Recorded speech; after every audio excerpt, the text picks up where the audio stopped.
welcome back. If you're new here, my name's Nina. I'm a life transformation coach, and today we are going to be talking all about emotional boundaries. What exactly that means, what it looks like when we fail to set these boundaries, and also how to start putting these boundaries in place.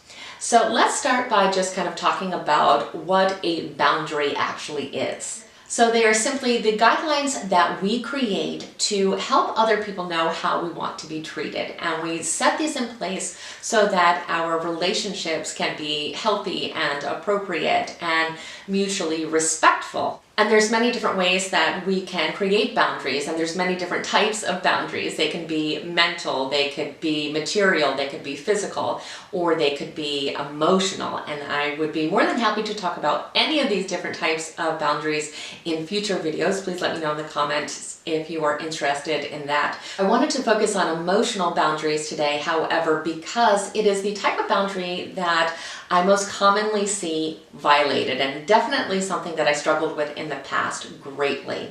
I think a lot of times we don't have a great awareness that we even have these boundaries, so we can't really enforce them a lot of the times, or in other cases we feel guilty for having the need to have these boundaries, but they are indeed very important. So what does it actually mean to create emotional boundaries? It's simply the process of really separating our own feelings from the feelings of another person, which sounds like it would be second nature. It seems like it would be very, very simple to do, but that's not always the case. So there are many different ways we could be intertwining our feelings with someone else's without realizing it. So one of the ways might be that we are taking responsibility for someone else's feelings. So in other words, we believe that we are to blame for how they are feeling or how they are reacting to something. We could also be allowing their feelings to dictate how we are feeling. So in other words, if we're having a really happy day, but they are sad, we feel like we need to be sad because they are.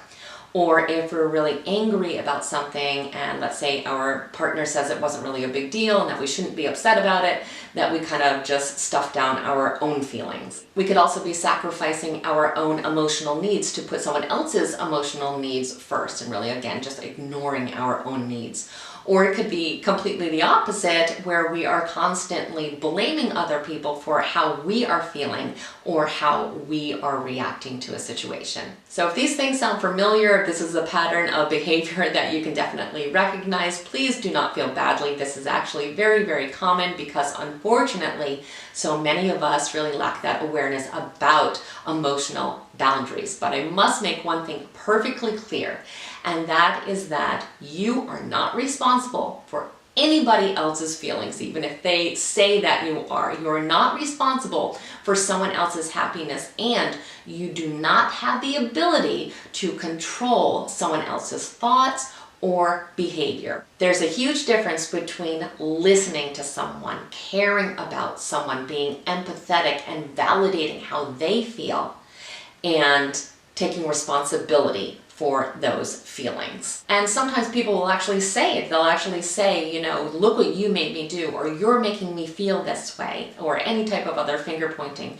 But that's simply not true. The only things that you are responsible for are your own actions, are your own thoughts, and your own emotions. And so we have to remember that two people can be in the exact same situation. They can have the exact same thing happen to them and have completely different responses.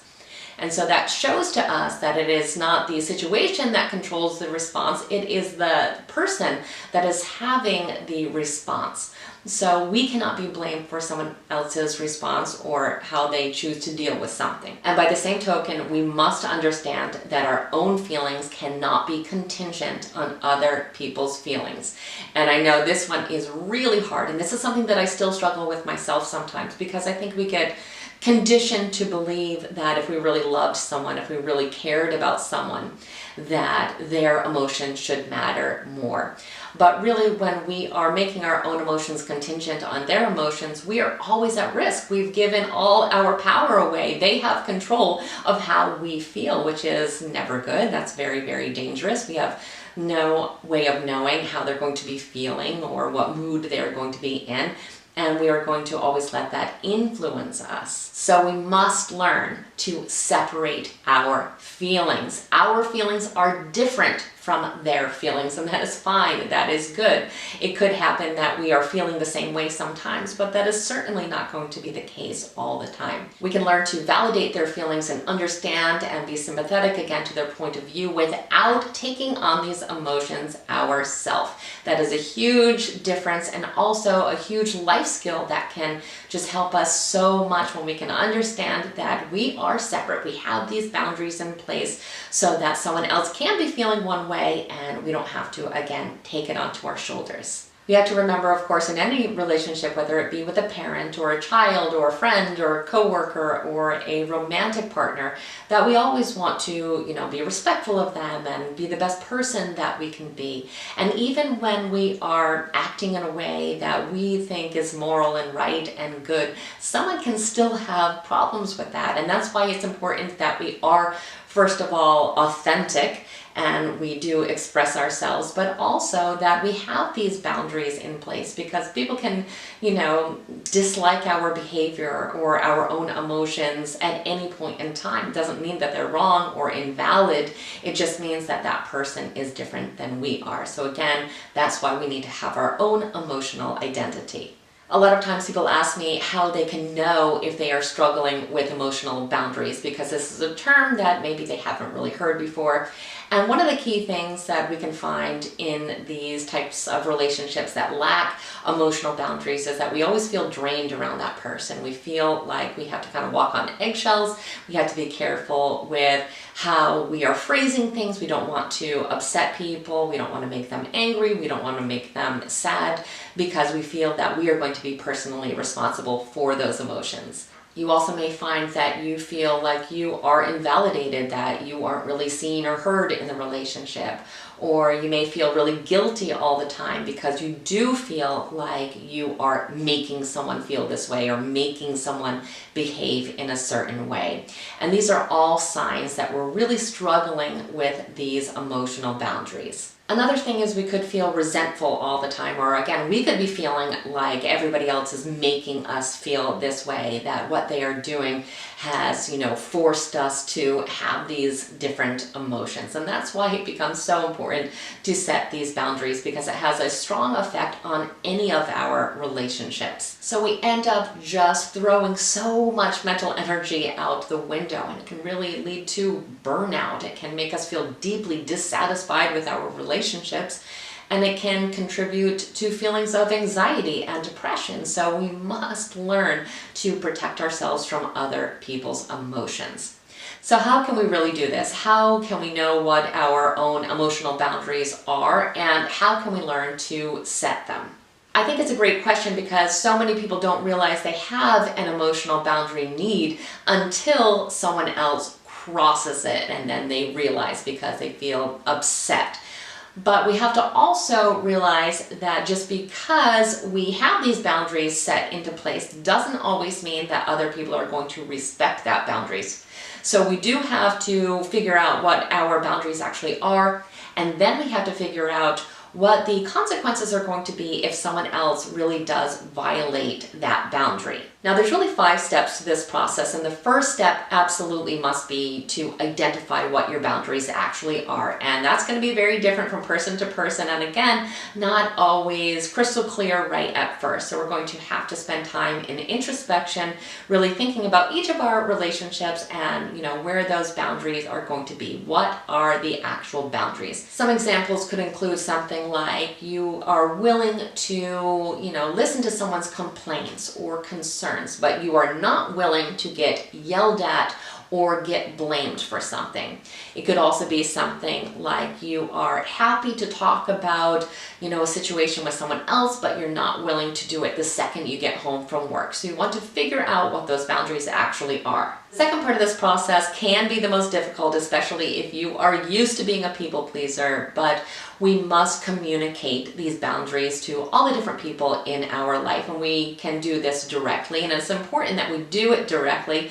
We can be friendly about it, we can be kind about it, we don't have to be aggressive in any way, but we do need to clearly state what that actual boundary is. We also have to back it up by our actions, because a lot of times we give mixed messages, without realizing it. So we could be saying that we have this boundary, but we're not really enforcing it. When, the boundary gets crossed, we're really passive about it. So we want to make sure that our actions match our words. And we also have to remember that, the people in our lives, they're not mind readers. They're not bad people because they cross our boundaries usually. They usually simply don't know. And sometimes we can get angry or passive aggressive because we feel like they should know. If they know us, why don't they know that we wouldn't like that? Couldn't they assume this is something that we wouldn't appreciate? And the answer is no.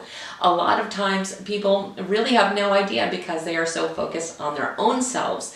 And, without having these things clearly stated, it's not fair for us to get upset that they didn't know, there should be a boundary there. This is something that we have to directly communicate to them. The third step is to keep it simple. We do not need to over-explain how we are feeling or why the boundary has to be set in place. They can have some basic idea, and that is fine, and it can be really determinant on the type of relationship you have with a person, how much you're willing to share about that, but don't feel like you have to over-explain, and don't feel like you can only have this boundary set if they really get it, if they, really understand why you put it into place, that they are going to be in agreement with you, because that's not always going to happen. We just have to explain what our need actually is and, just keep it simple. The fourth thing that we have to do is to set consequences for both them and for you. So in other words, external consequences and internal consequences. So firstly, when it has to do with the other person and they are definitely violating that boundary, what is the response going to be? Is it going to be as simple as ending the conversation? Is it going to be that you give them one more chance by reminding them what your boundaries are? Or is it going to be as severe as even ending the relationship? It is up to you, but you need to know ahead of time. You don't want to be deciding these things in the heat of the moment.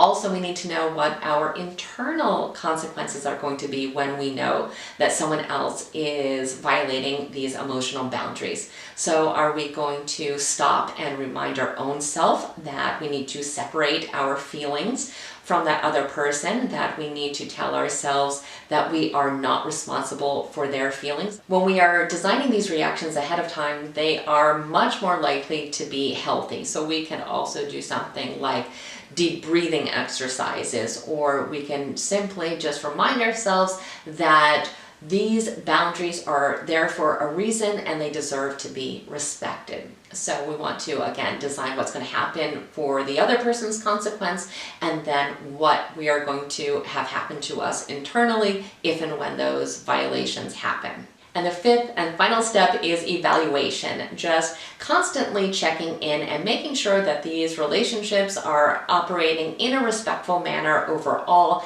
and, being honest with yourself if maybe we need outside help. So recognize when a relationship has issues to the point where these boundaries are constantly getting crossed. Maybe it's time to seek help from a counselor if you feel like this is a relationship that is fixable and worthwhile, but has these problems that you aren't able to kind of get through between the two of you. That could be an option as well. But you always want to evaluate your relationships and think about whether or not they are healthy and worth your time and energy, because a relationship is two people. And if you are constantly feeling drained and you are setting these boundaries but they're always getting violated, that is extremely problematic. And again, if you are a person that tends to feel guilty when you are standing up for yourself or you are setting up boundaries, no matter what type of boundaries, that they are. You have to remember that boundaries are essential and incredibly beneficial for any relationship because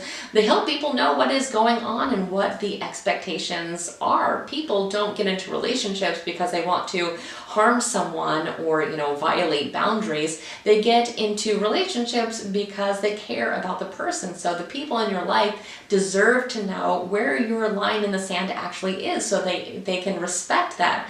But again, if they don't know, they can't be respectful. And when we don't have these things crystal clear, there tends to be a lot of resentment that is very unnecessary, because if people have the information, then they have that opportunity to be respectful of those boundaries. So when you are feeling guilty, when you are feeling timid, and you're feeling like you shouldn't have to set these boundaries, just remember how important they are and how extremely beneficial they really are to all your relationships. So I truly hope that this video was helpful today. Let me know if you want to discuss any of the other types of boundaries. I know setting boundaries is so challenging for so many people, and I was definitely in that boat for so many years. So let me know in the comments below. And if you aren't a subscriber already, please take a moment and become one. We definitely want you to be connected. Like and share this video if you found it useful. And I just want to thank you for spending time with me today. I look forward to seeing you next time, and I hope the rest of your day is extraordinary.